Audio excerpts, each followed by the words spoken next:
tangan dulu buat Mbak Amel. Mbak Amel ini punya license untuk ngurusin kejiwaan ya, psikologi dari seseorang, dan menjadi anggota dari Indonesian Psychological Association with member number, oh nggak usah disebutin ya nomornya ya, iya. Kemudian license hipnoterapis, asik nih.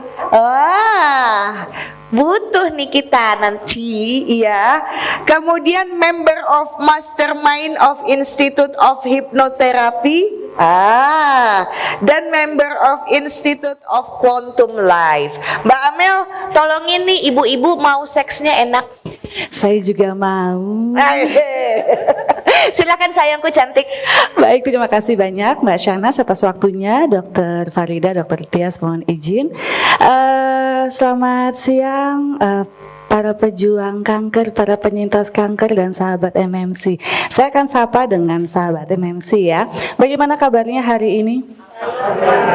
Luar biasa, saya semangat lihat pinky dan ada warna-warna lain yang mewarnai hari ini, luar biasa. Kita akan bicara tentang suatu hal yang kayaknya nggak umum ya, nggak biasa kita omongin ke orang lain, apalagi banyak orang kayak gini yang kita sedari kecil. Saya ingat sekali mengenai topik ini, orang tua saya selalu, "Hus, ngapain sih ngomongin masalah itu? Hus, tabu, Hus, nggak boleh." Iya nggak? Saru, ya. Tapi padahal ini suatu topik yang sebenarnya wajar saja kita bicarakan. Suatu topik yang pengetahuan juga buat kita, ya. Kalau tadi Dr. Farida dan Dr. Tias juga mengatakan kita juga berhak kok merasakan kenikmatan seksual. Nah, akhirnya keucap juga tuh kata yang sangat luar biasa ini ya. Kita akan diskusi tentang sex life, terutama bagaimana sih kita bisa mempersiapkan diri kita, gimana kita bisa, kalau bahasa saya noto hati ya, menata diri kita sendiri, menerima kondisi kita supaya kita tetap bisa memiliki kualitas kehidupan seksual yang luar biasa. Sahabat MMC mau nggak? Mau. Pastinya mau ya. Oke. Kita lihat. Saya ini harus kemana supaya bisa pindah? Baik, kalau kita lihat kalau kita dengar kata kanker payudara itu juga merupakan suatu hal yang cukup menantang buat kita ya. Kita tidak mengharapkan hal itu terjadi, tapi kalau memang kita mendapatkan anugerah itu, mau nggak mau kita mesti bisa mengatasinya, menjalaninya. Dan perjalanan dari kita mendapatkan berita itu sampai dengan kita menyelesaikan terapi-terapi yang memang sudah ditujukan kepada kita, itu kan tantangannya luar biasa sekali ya. Tepuk tangan buat kita semua di sini. Dan setelah selesai semua terapinya, nggak selesai sampai situ juga kan? Pasti ada kekhawatiran, ada lagi nggak? Timbul lagi nggak? Terus abis ini saya gimana? Terus abis ini kok saya merasakan ada yang berbeda dengan tubuh saya? Kok saya merasakan emosi saya jadi tidak seperti sebelumnya? Aku bukan diriku yang dulu lagi. Ya. Sahabat MMC merasakan itu tidak? Sedikit, atau mungkin ada yang sedang bergejolak, atau sekarang ada yang masih menolak kondisi dan perasaan itu semua wajar. Ya, itu semua wajar. Kita bersama-sama bisa melalui hal itu. Apa sih yang tadi juga Dr. Tias dan Dr. Farida sudah menyampaikan? Apa sih yang kita rasakan ketika kita sedang menghadapi sesi-sesi pengobatan ataupun ketika sudah selesai? Tadi sudah disampaikan salah satunya memang efeknya terhadap tubuh kita ya. Kita mengalami tanda-tanda menopause dini yang harusnya masih nanti, ternyata kok itu saya rasakan sekarang sih. Ya, tidak hanya dari organ kewanitaan kita, tapi juga dari penampilan kita, kulit kita, ya. yang itu mau nggak mau akan mempengaruhi kondisi emosional kita, akan mempengaruhi kesehatan jiwa kita. Ya, mungkin juga kita bisa merasa tertekan, cemas. Yang tadi saya sampaikan, saat ini saya sudah survive nih, tapi nanti muncul lagi nggak ya? Atau bahkan kita jadi lebih hati-hati. Aduh, saya kalau makan ini nanti di tubuh saya gimana ya? Saya kok melakukan aktivitas ini di tubuh saya gimana ya? Jadi kita jadi lebih panik daripada sebelumnya. Sahabat MMC merasakan itu enggak? Kalau itu terus-terusan kita rasakan kecemasan-kecemasan, kita bisa menjadi tertekan, kita bisa mengalami depresi ya. Kalau kita sudah kesehatan mental kita sudah tidak baik, itu juga mempengaruhi hubungan kita dengan keluarga, hubungan kita dengan teman. Itu menambah tantangan kita setelah kita selesai menghadapi treatment untuk mengatasi cancer, mengatasi kanker. Dan itu luar biasa sekali ya. Nah, ditambah lagi ya akibat dari terapinya, mungkin rambut kita, kulit kita ya,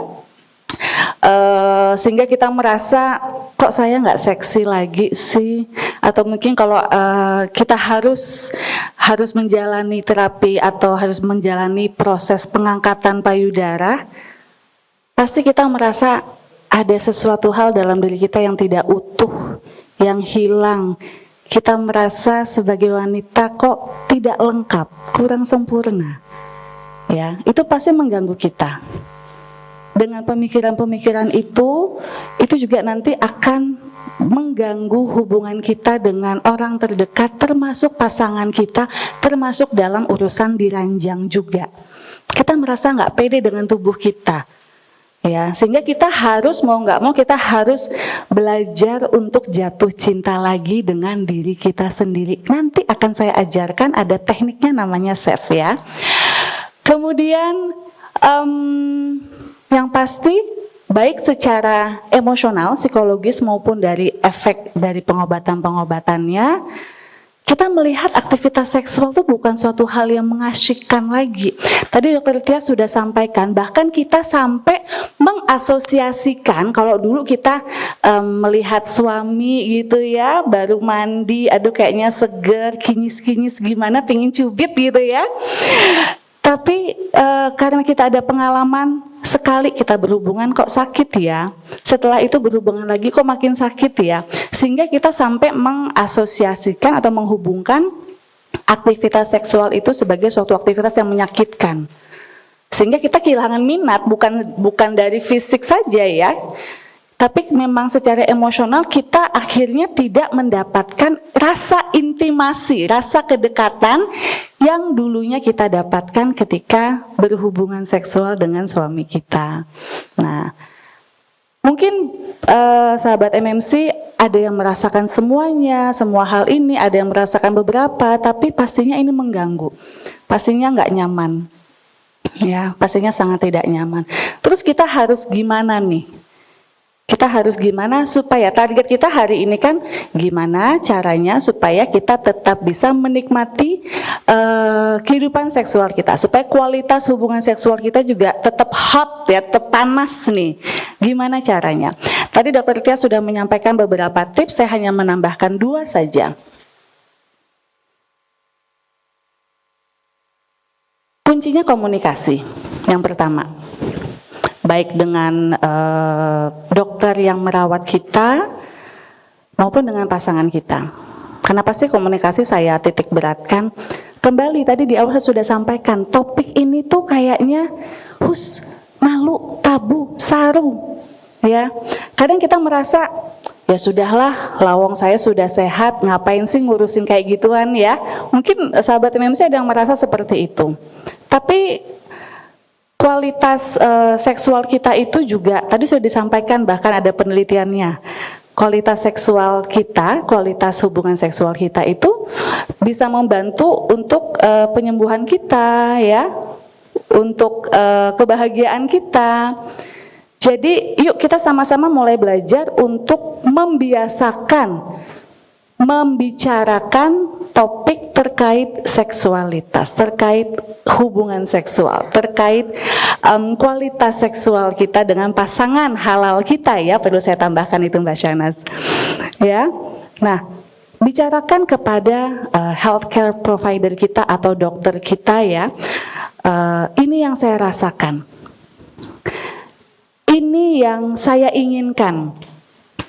Kalau tadi saya lihat paparan dari Dokter Farida dan Dokter Tia, sekarang banyak sekali ya pengobatan-pengobatan atau teknik-teknik medis lainnya yang bisa membantu sahabat MMC untuk tetap mempertahankan kualitas kehidupan seksual yang sangat luar biasa. Cuma kadang-kadang ya itu, kita malu untuk nanya, kita malu untuk ngomongin, apalagi kalau misalkan dokter yang merawat kita itu laki-laki, ya kayaknya aduh gitu ya. Ih malu deh, nggak apa-apa, nggak apa-apa. Jadi yang utama kita diskusikan. Bahkan kalau misalkan sahabat MMC saat ini sedang ada yang sedang tahap perawatan, mulai diskusikan aja nggak apa-apa. Gimana nih kehidupan seksual saya ketika tahap ini atau ketika nanti? Kira-kira apa yang bisa saya lakukan? Apa pencegahannya misalkan ya? Tapi komunikasikan. Kalau misalkan dokter yang merawat kita mungkin ada hal-hal yang belum bisa disampaikan, nanti biasanya dirujuk ke yang lebih kompeten seperti itu ya. Tapi yang mau saya ingatkan kepada sahabat MMC, nggak apa-apa kok kita membahas mengenai kehidupan seksual kita dengan dokter-dokter yang merawat kita. Diskusikan aja. Tadi kan banyak banget ya, Dokter Tia sampaikan, Dokter Farida sampaikan langkah-langkah yang bisa membantu kita. Nah yang kedua, diskusikan dengan pasangan kita, pasangan halal kita. Ini loh yang saya rasakan, ini loh yang saya inginkan. Dokter Tias juga sudah menyampaikan posisi ini loh, saya pengennya dipijitin dulu. Saya pengen kita berromantisan dulu.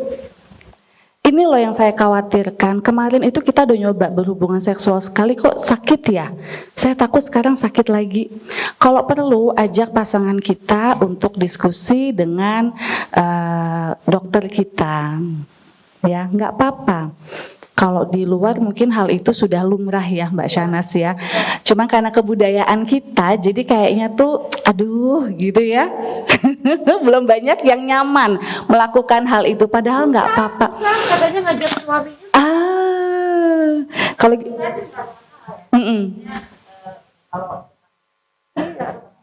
Kata mereka iya.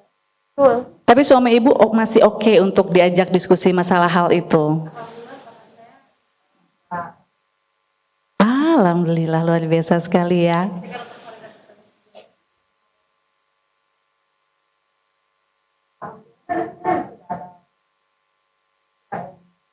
Luar biasa sekali ya. Tepuk tangan dong buat ibu. Ibu dapat suami yang sebaik itu nyarinya di yayasan apa? Kita juga mau. Luar biasa sekali ya. Memang kadang-kadang komunikasi mengenai seksual ini harus dua arah ya. Kita sampaikan, saya kok nggak pede ya dengan kondisi tubuh saya seperti ini. Kamu bagaimana? Kayak gitu ya. Karena kan dalam berhubungan seksual itu kan ada dua orang. Jadi komunikasinya dua arah. Cara komunikasinya tidak ada tips khusus. Tapi yang paling utama yang pengen saya tekankan adalah ayo kita mulai membiasakan diri untuk berbicara masalah hal ini. Tidak hanya dengan pasangan kita, terutama dengan pasangan kita, tapi juga dengan tenaga-tenaga profesional yang memang ahli dalam bidang ini. Jadi itu dulu yang mau saya buka. Ya, ayo kita bicarakan masalah ini. Ya, bicarakan kepada tenaga profesional yang memang ahli dalam bidang tersebut dan juga bicarakan kepada pasangan kita. Dokter Tia sudah menyampaikan posisinya aku mau yang kayak gini. Ya itu nggak apa-apa. Saya mau dibelai dulu. Saya mau diajak ngobrol dulu, diskusi. Tapi kalau dibelai dulu, misalnya kata suami, kalau saya belai-belai kamu kelamaan gitu ya. Ya udah belainya 2 menit aja deh. Ya nggak apa-apa. Nggak apa-apa ya Bapak, Ibu-ibu ya, sahabat MMC ya, komunikasikan. Yang kedua, siap. Belum pindah slide-nya. Belum. Mbak Baik. Yang kedua, dalam proses kita menerima sesuatu yang anugerah seperti ini ya, tantangan seperti ini, biasanya ada tahapan-tahapan yang kita lalui. Yang pertama tuh kita menolak dulu ya, kita nggak mungkin nih gue, nggak mungkin nih saya yang mendapatkan berita ini gitu ya. Kemudian kalau kita sudah melewati fase itu, nanti kita marah dulu. Ini pasti gara-gara saya tidak menjaga tubuh saya. Ini pasti gara-gara pasangan saya seperti ini ya. Ada fase-fase kita marah ketika kita menerima berita ini. Lalu ada fase tawar-menawar ya. Mungkin kalau saya melakukan ini, vonis itu tidak terjadi dalam terhadap saya. Kemudian ada fase kita memang down, depresi. Kalau kita sudah bisa melalui keempat fase itu, ada fase terakhir yang namanya acceptance. Nah, kita tinggal 9 menit lagi ya.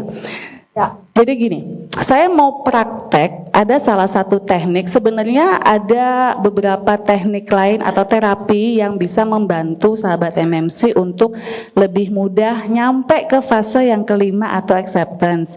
Yang biasa saya lakukan itu salah satunya hipnoterapi, Mbak Shanas, dan juga cognitive behavior therapy. Dan ini ada satu yang mau saya praktekkan kepada sahabat MMC yang namanya SEF atau Spiritual Emotional Freedom Technique. Saya bilangnya itu tapping. Kenapa? Karena kita intinya hanya mengetuk-ngetuk beberapa titik di tubuh kita. Nah, kita praktek sebentar ya. Mohon izin kepada panitia kalau mungkin prakteknya lebih dari 7 menit ya. Iya, jadi habis ini di rumah sahabat MMC bisa langsung praktek. Duduk aja, santai, jangan lupa senyum Mbak Shanas. Baik. Nah, chef ini atau kita sebutnya tapping aja ya biar mudah diingat ya. Tapping ini Bapak Ibu sahabat MMC bisa lakukan sehari sekali boleh, sebelum tidur biar rileks ya. Sebelum tidur di kamar boleh bersama pasangan juga ya. Ada 3 langkah utama. Kalau di sini bahasa kerennya setup, tune in, tapping. Intinya gini, setup itu yang pertama, sahabat MMC cari dulu topiknya. Misalkan sahabat MMC merasa takut untuk berhubungan seksual karena sudah beberapa kali berhubungan sakit jadi trauma kan. Nah, dapat topiknya satu. Oke, saya trauma berhubungan seksual dengan suami saya karena sakit. Ya, itu tahap pertama. Nah, tahap kedua istilah kerennya tune in. Tune in tuh gini, ketika kita sudah, saya menyarankan posisinya duduk bersandar di kasur. Jadi kan enak tuh. Ya, silahkan. Ayo duduk. Langsung taruh. Yuk relax aja. Kita sambil praktek ya sama-sama. Ya. Oke, relax. Duduk bersandar. Kalau sekarang duduk bersandar di bangku. Kalau di rumah duduk bersandar di kasur. Kakinya diselonjorin boleh. Biar relax ya kalau di rumah. Nah, kita sudah dapat topiknya. Contoh aja ya. Topiknya adalah saya merasa trauma ketika berhubungan seksual dengan suami saya. Kemudian kita rileks bersandar. Lalu kita hadirkan perasaan trauma ini. Wah, pakai acara menghadirkan nih. Kita rasakan kembali perasaan trauma ini. Jadi Bapak Ibu, sahabat MMC, ingat-ingat kembali ketika berhubungan seksual dan merasa sakit. Konsepnya gitu ya. Hadirkan kembali perasaan itu, rasakan kembali perasaan itu. Ya. Nah, ketika kita sudah mulai merasakan, baru kita mulai nih tappingnya. Disebut tapping karena kita memang mengetuk-ngetuk beberapa titik di tubuh kita. Yang pertama kita lakukan, kita cari. Nanti ini slide-nya sahabat MMC dapat kan ya? Ya. Oke, belum pindah slide. Yes, ada gambarnya soalnya. Nah, yang pertama cari titik di sini. Nah, carinya gini. Tangan kanan taruh di pundak kiri. Kemudian kita menekankan pada 2 atau 3 jari ini ya, yang kita beri tekanan dikit. Jadi si telapak tangan kanan kita kan dari pundak kiri kita bergerak turun ke bawah pelan-pelan sambil dipijit-pijit dengan jari telunjuk dan jari tengah kita. Cari titik yang ketika ditekan itu agak sakit. Ya, biasanya nggak sampai payudara, di sini aja. Cari satu titik ketika kita kan turun gini, ya kan, sambil dipijit-pijit nih. Nah, ini nanti ketemu satu titik kurang lebih di sinilah. Yang kalau ditekan itu agak sakit dikit. Nemu sahabat MMC? Oke. Sekarang kita pijat-pijat dengan gerakan melingkar. Sambil kita boleh ngomong dalam hati, boleh ngomong pelan. Sambil kita bilang, tadi kan topiknya trauma ya. Nah, kita bilang, saya ikhlas, saya pasrah, saya merasa trauma berhubungan seksual dengan suami saya. Kayak gitu. Terus, ucapkan terus. Saya ikhlas, saya pasrah, saya merasa trauma berhubungan seksual dengan suami saya. Terus ucapkan itu sambil dipijit-pijit titik yang di sini, sambil dirasakan perasaan tadi. Ya, biasanya pada bagian ini sudah mulai menangis nih gitu ya. Sudah mulai terasa nih perasaannya. Nah, terus beberapa semenit atau 2 menit ya. Kalau sudah perasaannya memuncak, perasaan takut itu sahabat yang mesti rasakan, baru kita mulai tapping. Titik yang pertama adalah di kepala kita. Cara ngambilnya gini, ini telapak tangan kita yang ini taruh di dahi sini. Nah, taruhnya kayak gini ya. Kan gini. Ini tempel deh telapak tangan kita. Oh, di alis ya. Yes. Tapi kalau habis dipotong gimana?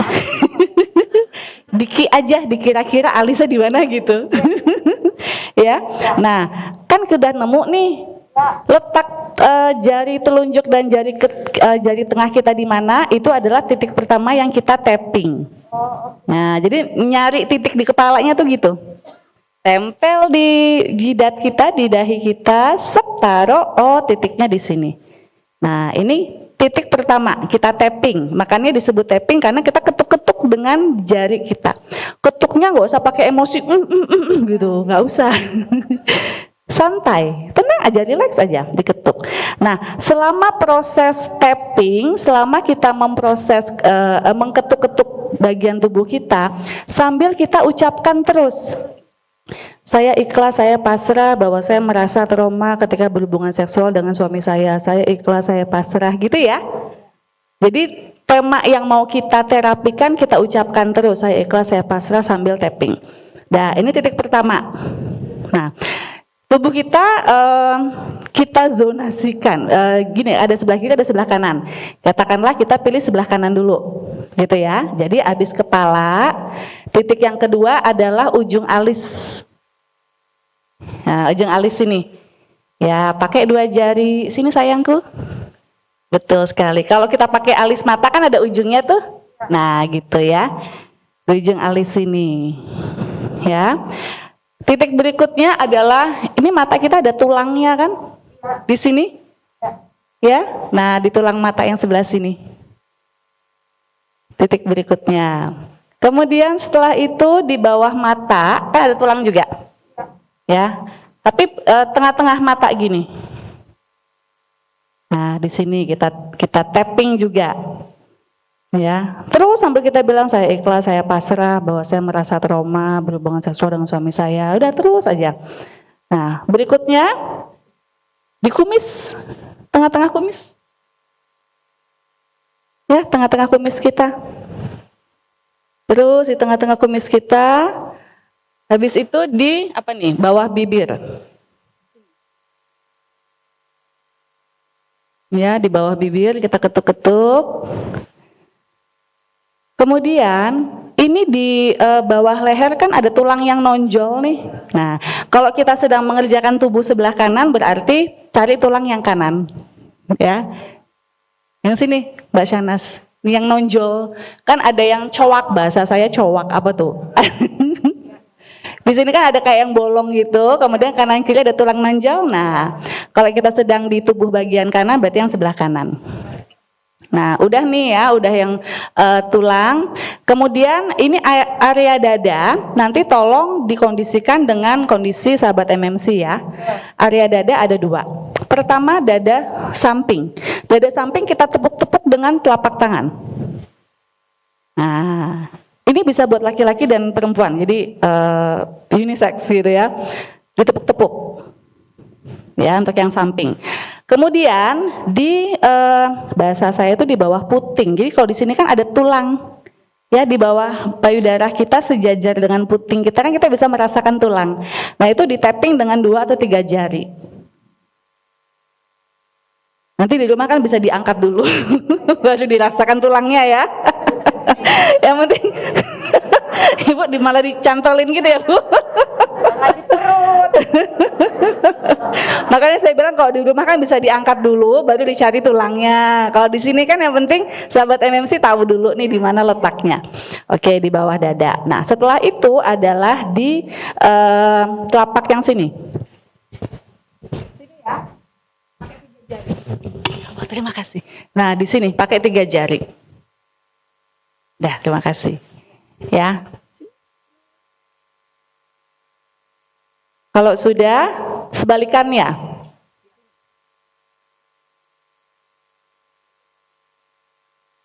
Jadi pakai ujung jari. Kalau ya kayak diketuk-ketuk makanya namanya tapping. Tap kan kita mengetuk. Ya, kemudian pakai ujung jari di sini. Kemudian di sisi jari jemari kita. Jari jemari kita kan ada ruasnya tuh.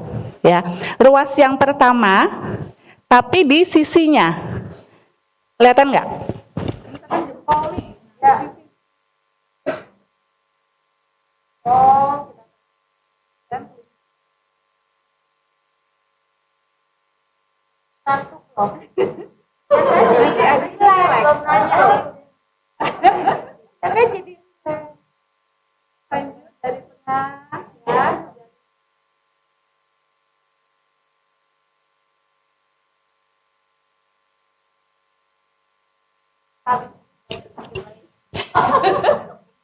Kalau sakit lagi berarti tapping lagi, Bu. Tapping lagi.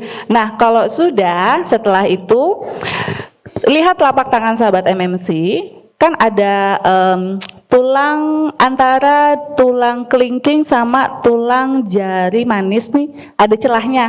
Di sini nih.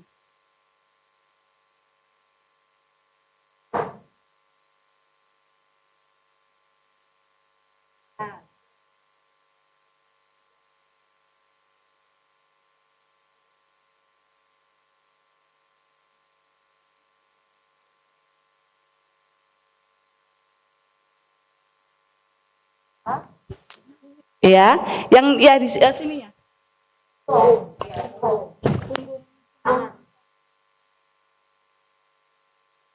Yang terakhir adalah boleh kayak gini atau kayak gini. Oh, enakan gini. Iya, saya juga lebih enak gini. Terasa ya.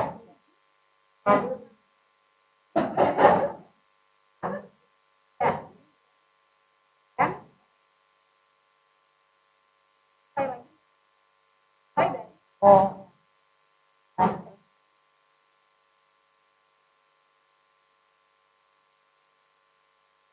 Punten pakai ini.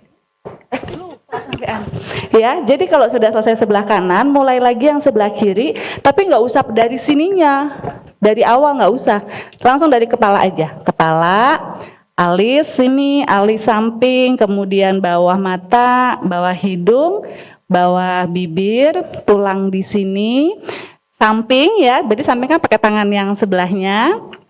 Kemudian tulang di bawah dada kita, lalu di nadi ya di sini, baliknya, kemudian jari, sisi jari 1, 2, 3, 4, 5, kemudian di antara sini, lalu pinggir.